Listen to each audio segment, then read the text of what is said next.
A lot of you asked a video about tool rest height, so let's debunk some of the theories. For all of you that purchased one of my signature tools in the last pre-order, I have a quick update on the tools itself.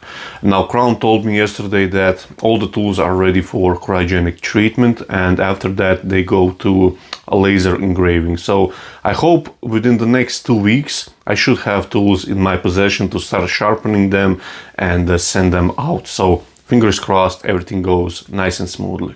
Now, regarding the topic at hand, the tool rest height, this is my opinion and it works great for me. Now, throughout the video you're going to hear sort of a common theme going on, and it's quite surprising, I would say, for most of you that the tool rest height isn't the most important thing in wood turning, but in some occasions it is. So let's dive a little bit deeper into this. I have here a chunk of pear, and it's quite irregular piece, but it will be great for this demo. I just turned this one in so it goes in a chuck a little bit more secure fashion, and I don't have a tool rest, a tailstock, just so I can show you the tool rest height. Now, for me, what I like to do is, if you envision the end grain here as a clock face, so if I position it like so, here we have a 12, 3, 6 and 9. So what I like to do on a spindle work, so the grain is going between the centers or in line with the lathe axis, I like to turn at around, let's say, 11 o'clock, so in this position here on the spindle. So my tool will be in this area here. Now that can change depending on the tool size and the tool type. So for example, first what I'll use is continental spindle gouge, a big one, to get this nice and round. So now if I would use this continental spindle gouge at this tool rest height at around 11 o'clock, you can see I'm with the handle level, and I don't like that. I like to have approach down like this, so you can see it's a downward angle. But now you can see if I have that tool rest height, I only can remove a little bit of this corner here, not much, and it's not actually quite comfortable position, so I need to drop the rest down. With this tool I'm okay to cut anywhere between 9 and 12, again depending on the size of the tool I'm using and the size of the spindle itself as well. So now this is much better position. I have that downward angle here, but now I can remove most of those corners. I start with the tool facing around 2 o'clock.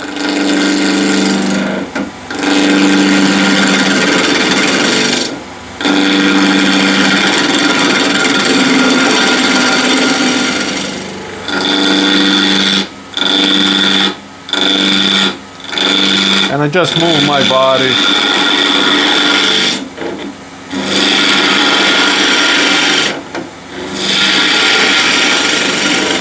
Hope that shows nicely. Now, if I would raise the tool rest as a beginning, before I start to remove this corner here with a level handle, I would be at a 11 o'clock position, but it's just not comfortable for me to work like this, and also I'm losing bevel contact, so I like to drop the rest for this tool slightly down.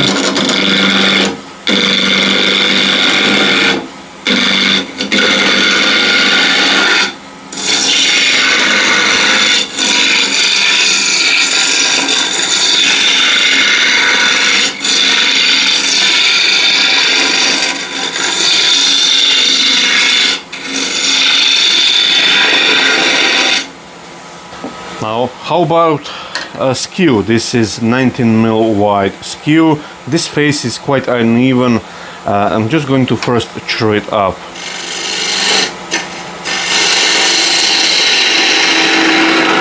Now this isn't ideal position for me with the skew.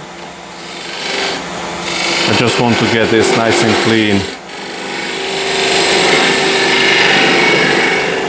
Like so. Now I've drawn the numbers back on the spindle here, end grain, and now with the skew, I like to again cut around 11 o'clock position, which is here in this spot here, but you can cut on a top area here, which is something that I was taught when I was in high school, to use the skew on top of the spindle.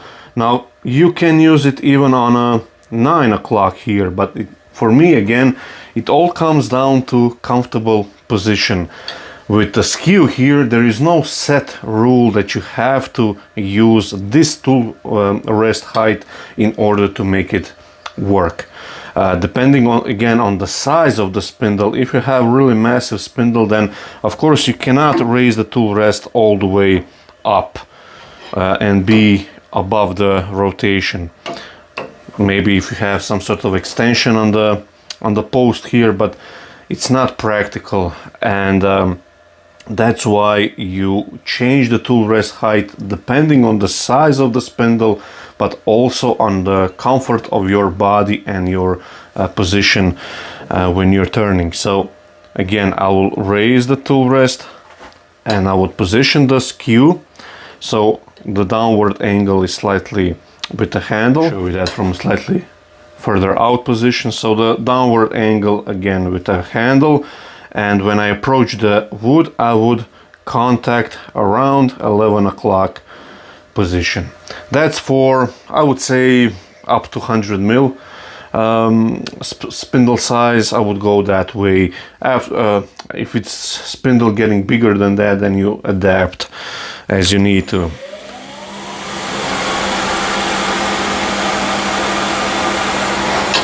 Again, anchor the tool, find the bevel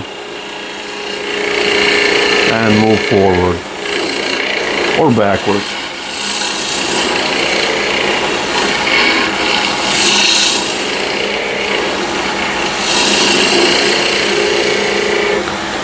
In this position as well, I find it really comfortable to do slicing cut on the end grain. And as you can see, it works a little bit better than if the tool rest was further down. Also, I can do peeling cuts in this position. Now there is a lot of reach from the chuck here, so it will vibrate. But you can see that works lovely. And also low peel in this position works nicely.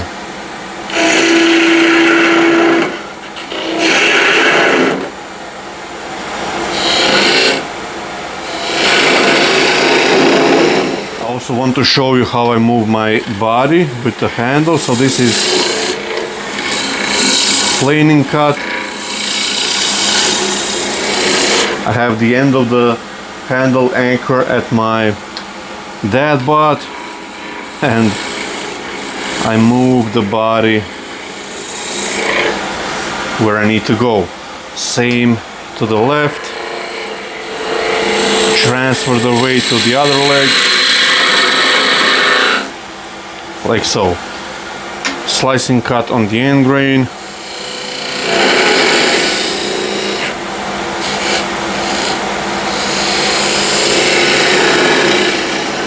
See how much handle needs to go up. So if you're too low, then it might be again a little bit awkward. With this tool rest height, again, I'm comfortable at the lathe. I'm not hunched over or anything like that. Now if I'm rolling a sort of a big spear or something like that, again, in this position I'm quite comfortable.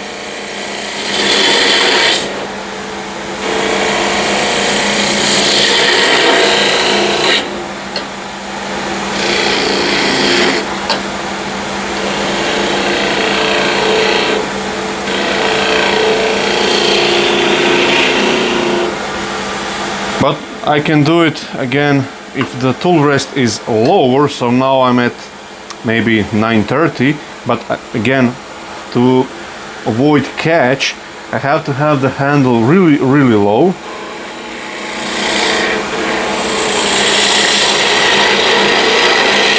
Again, it can be done, but I have to hunch over. So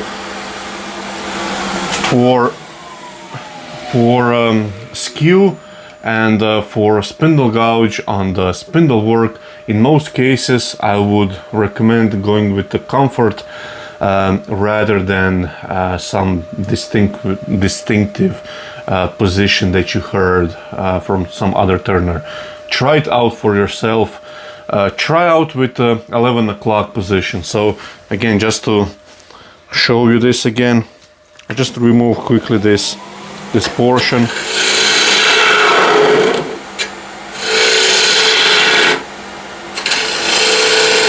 Show you this a little bit closer as well.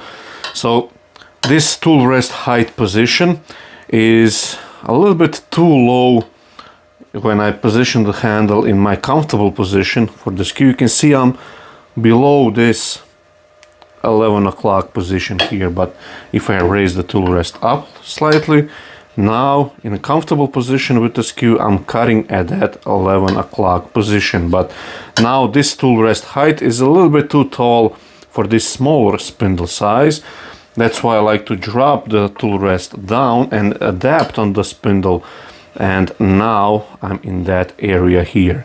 Now, using a standard round bar spindle gouge, it's actually quite a similar story, because let's say I'm using a skew, which is quite common practice. So I'm at the 11 o'clock position, like so, just to clean up these areas. Again, you can see I can work on different height of the spindle. It just makes a little bit more comfortable position if I raise and lower tool rest to accommodate for different spindle sizes and tools as well. So now with this spindle gouge, I can easily cut a cove, let's say, or some sort of a detail here. But in this area, again, I can do it, but I have to raise the handle quite high. So just to show you this from a broader view, again, here I'm quite comfortable, but here I have to raise the handle up. Again, I can do it, no problem, if I'm too lazy to adjust the tool rest, which in most cases I am. So I would use the tool rest in one position, use a skew, and use the spindle gouge at the same height. But if it was really small spindle or a small diameter, something like this, and if it's bigger size spindle at the rest here, and I have it, let's say, slightly higher, then you can see I have to lean way over with the tool. Again, I can do it, but I wouldn't do this whole day. It's just not right position for my body, at least. So dropping the tool rest down in just a few seconds takes, and now I'm in much more comfortable position to do whatever I need to do. Now, to remove the, let's say, material from the end grain here, if I'm too high with the tool rest, then I, again, to go through the middle of the spindle, I have to, you can see, be in really difficult angle, and that's angle or height to be around 11:30 o'clock if we watch this as a spindle, as a clock face. So I have to drop the tool rest down so I can go through the center of the spindle in a comfortable position. And what I like to do to accommodate for bigger size, so I drop the handle down and you raise it as you go through.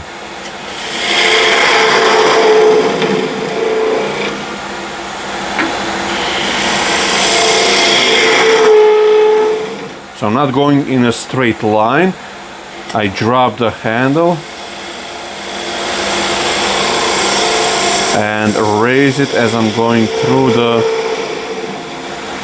through the center. Now, using parting tool, this is 6mm wide parting tool. Again, same procedure. If I was way on top of this spindle, let's say, which I may do, let's say if I'm doing a long cylinder. So that's a nice comfortable position for me. And using a parting tool here, I can do it, but just again watch how much movement I have to do in order to get all the way to the center. So I started here but ended up here. So if I drop the rest down ever so slightly, I can do it with not so much intense angle, and I don't have to lean over and do some weird angles with my body. Now, to sum things up on the spindle orientation, so the grain is running like this, in line with the lathe axis. In most cases, I like to cut on the 11 o'clock position if we envision this end grain portion as a clock face. That can change again varying on the size of the spindle, and I'm not too afraid, let's say, of dropping and raising tool rest height. That's why it's there. But if I'm in a sort of a production run, let's say, then I would keep it in one position, but I can adapt slightly for one cut. Let's say if I have to raise my shoulder and my body slightly in order to make the cut from top of the spindle down to the center using, let's say, a spindle gouge or a parting tool. But I do not want to do that all day long in that hunched position. So I want to stand at the lathe nice and comfortably, my shoulders relaxed. You don't want to have any tense in it, if you, especially if you're expecting to work long hours. So you have to find comfortable position. So again, on the spindle work, there is no set rules in terms of tool rest height. It all depends in which position tool is a little bit more efficient and a little less, let's say, prone to accidents. So again, if I would use skew with a really low tool rest, then again I'm cutting here at around 9:30, let's say 9 o'clock. If I drop even more, you can see the handle is quite low. It's again not great position, and it's not easy position as well to follow along with the bevel. That's why you may have a catch. So not all wood turning is happening on the center line of the spindle. That's why if I raise the tool rest higher and I'm cutting, again the tool is slightly pitched down, and you can see now I'm above spindle, so I need to drop it down. Again, now I'm at the 11 o'clock position here, and now this is quite comfortable position for me. Again, you might be taller, shorter, so you have to find position, but usually in most cases, if you are from 12 o'clock down to let's say 10:30 o'clock position here, if you cut in this area here, you'll be in a good position, in good spot for most of our tools. Blue area here that I marked, this is a very good spot to be initially, at least. And again, you can adapt this if you think or feel that you're not comfortable using a tool, let's say in this 9 o'clock position. So if I drop the tool rest down, again, for me this is highly uncomfortable and not very good position to be in terms of riding the bevel and so on. And that's why I raise it up, and now I'm working at around 11 o'clock usually. And again, that changes and adapts the tool rest height depending on the spindle size. But in majority of the cases, I'll be in this small 11 o'clock area, and from that position usually I can turn the entire spindle diameter, let's say. But again, I'm not afraid to drop the tool rest down in the middle of the turning if I feel more comfortable using some other tool, like again in this case, if I would like to go across the end grain here, let's say with a spindle gouge, then I would drop the tool rest down slightly. So now I'm cutting at around 10 o'clock position and raising the handle as I'm moving through the cut to right through the center. The easiest way to find the center of the cross grain work is to just float a pencil down to the center line, and you will be left with a little white dot in the center. Now raise and lower the tool rest, so keep your pencil nice and flat, go to that center and draw a line out. So that's your center line. Now using gouges, I prefer usually to be on top of that center line in this area here. So you have to again adjust the tool rest in order to be, again, for me, somebody likes to be dead on center, I like to be slightly above that. So let's say I grab a ball gouge, and by the way, this is a great method that I've seen from Glenn Lucas. He does this really nicely, explaining this tool rest height position on the cross grain. So if I take, let's say, 16 mil ball gouge, close the flute like I'm using it at the moment, and just go across, and you should be able to see that I'm slightly above that center line, and that's a good position. Again, I could raise it ever so slightly more, so now I'm again above that center line. Now if you're too high, then let's say I'm doing a cut towards the center, then I have to again raise the handle end quite high in order to go through the center, which again, it's not comfortable position. Now the tool rest height may change. Let's say if I grab 12 mil diameter ball gouge and I do the same, you can see I'm in the same position, but the tool rest had to change in its height. Same with the ball, with the spindle gouge, same position. You can see when I drop the handle down as I'm using it, I'm in this area here. Usually around center line or slightly above that actually is my preferred height, so around here.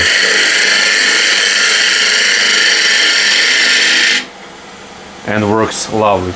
That was a spindle gouge. Same with the ball gouge. This is 1/2 inch diameter.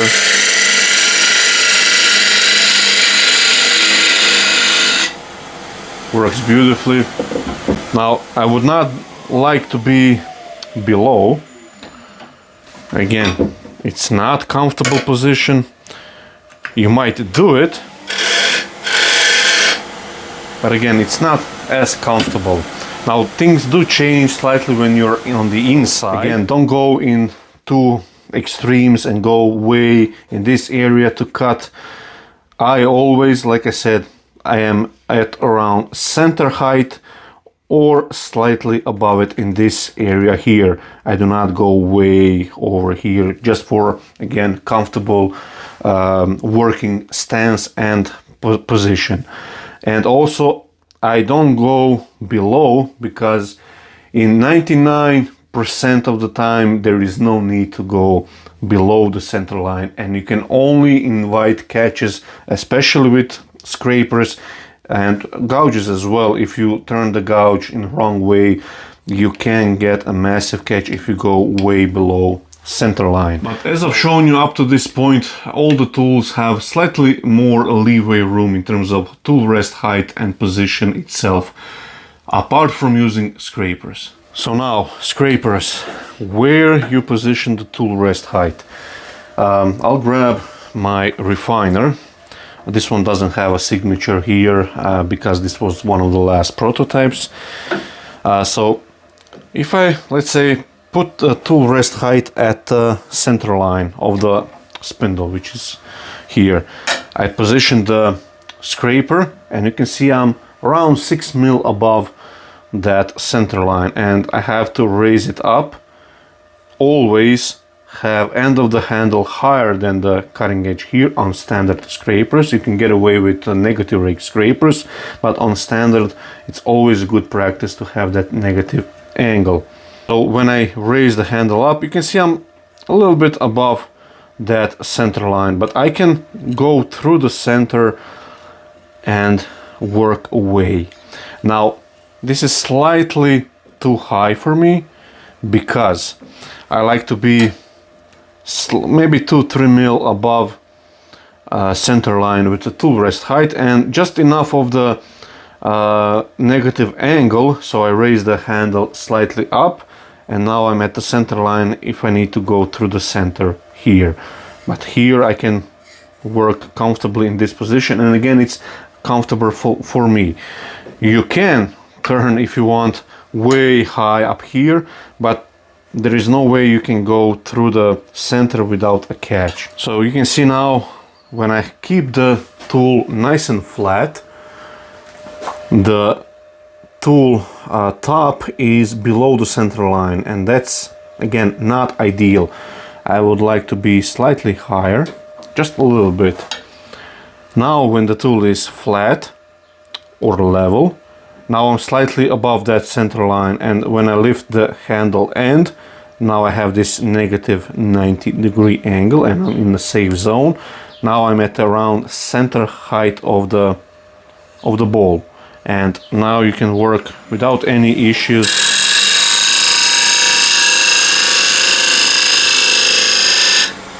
Like so. Now some might say, well, if I need that negative angle, why don't just drop the tool rest way down and keep it nice and flat and using it here.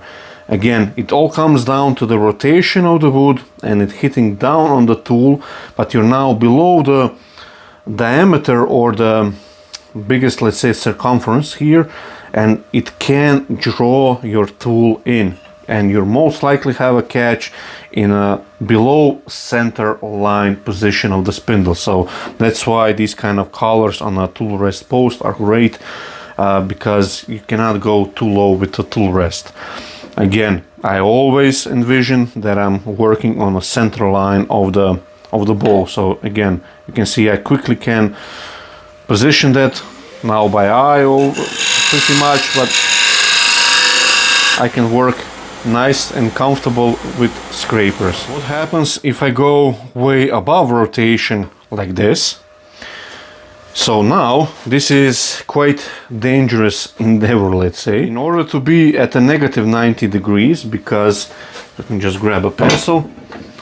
So this now area that I'm trying to scrape here and top of my tool is way over 90 degrees, and that means when the grain will align, in this case you can see the grain going like so. When my top of the scraper aligns with that grain, it can act like an axe and it will dig in at one point past the end grain portion here, or straight here. I will align my top of the tool with the grain, and it can severely dig in, and it will either break your tool or pull it out of your hands, or pull the piece out of the lathe and hit you in the face, or remove, which is quite, I would say, maybe the worst case scenario, where you will have a chunk of the big piece here broken off and then hitting you in the face, which again, it's okay, you have to use face shield, but nevertheless it can hit you, I don't know, in the throat or in the chest or in your hands, or doesn't matter where it hits you, it's a projectile that it's not comfortable to be hit with. So always have your tool rest height at if you're using scrapers. That's the only thing that I would say. You don't have to, I mean, you don't have to use scrapers at all, but I would highly suggest that you always have that negative 90 degrees that you get with your lifting the handle end. and to always be around center line of the ball, or maybe 1 mil or 2 mil above. Don't go too high up, because again you will change the geometry of the cut, and depending on the tool rest height, you can see the angles open up more and more. Now here on the side grain you can see small white dot. That's our center, and again you can gauge that where to position your tool rest. So I have it like so. I place the scraper on, this is refiner again, and I can lift the handle end higher, so to go through the center like this, or you can go from the bottom and then on the side. As you can see, that works lovely. Now here I can have slightly more level handle, but as I'm going through the center I have to drop the blade down in order to go through the very dead center here. Now I can raise the tool rest way high, so now the center is down inside here. I will be okay, you can see here, but there is no way I could go safely down to the center, so it's not practical, it's not comfortable. That's why we have it tool rest at around center height of the lathe itself. But when I position the tool and raise the end of the handle, now I'm at the center height of the spindle. And you can be aggressive, doesn't matter, because I'm following the rules and everything is okay.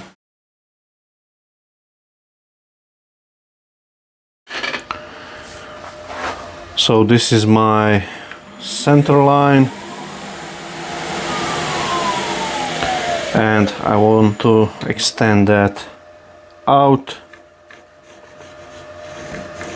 Now usually, again, I would cut as you saw in this position here, and I'm above the center line. I hope that's quite visible. Again, if I drop the handle down, I'll be slightly higher, but I get nice shear cut. Get this nice and clean.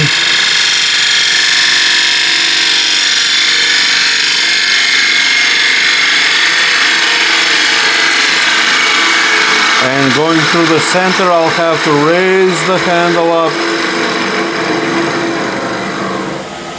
like so.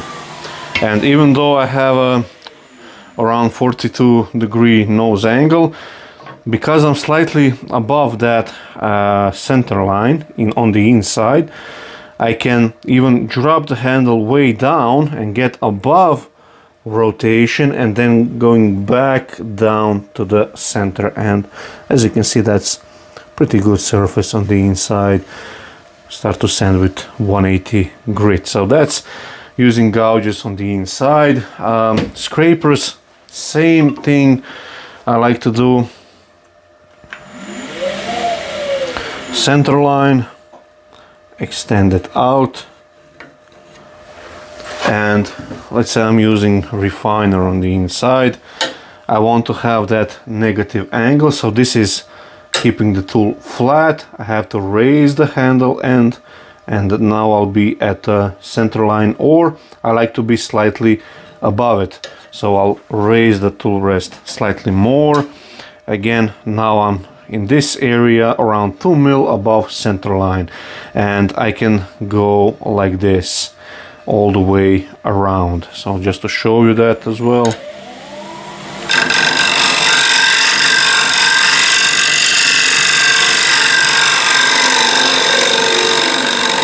And through the center, go from underneath and out. Now if I drop the tool rest way down below the center line, and I might bump the camera, I just want to show you here on this outline. Hopefully that will show nicely on the camera. So I have this outline, and that here you can see if I'm way below center line, this angle here and top of my scraper, even if I raise the handle, is way over 90 degrees, and you will invite a nasty catch.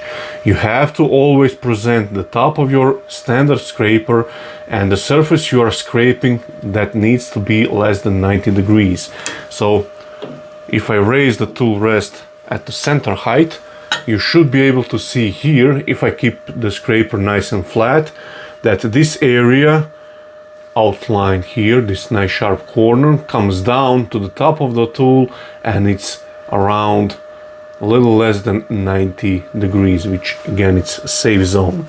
But in most cases you don't want to use scrapers here at the very rim, because you can have already quite a thin ball here, and scrapers can be a little bit more aggressive and you can blow the entire ball out. But you can use it as a shear scraper like this. If you tilt it up on its side, now it's a little bit more user friendly, let's say. Again, spindle work, I'm usually, if you watch the end of the spindle as a clock face, I'm usually at around 11 o'clock. Try it out for yourself, see if that's comfortable for you, adapt slightly, but know that don't try to go below the center line, and especially on cross grain work as well. So those are my opinions. Again, those work great for me, and I hope it will serve you well as well. So thank you for watching, and see you next time.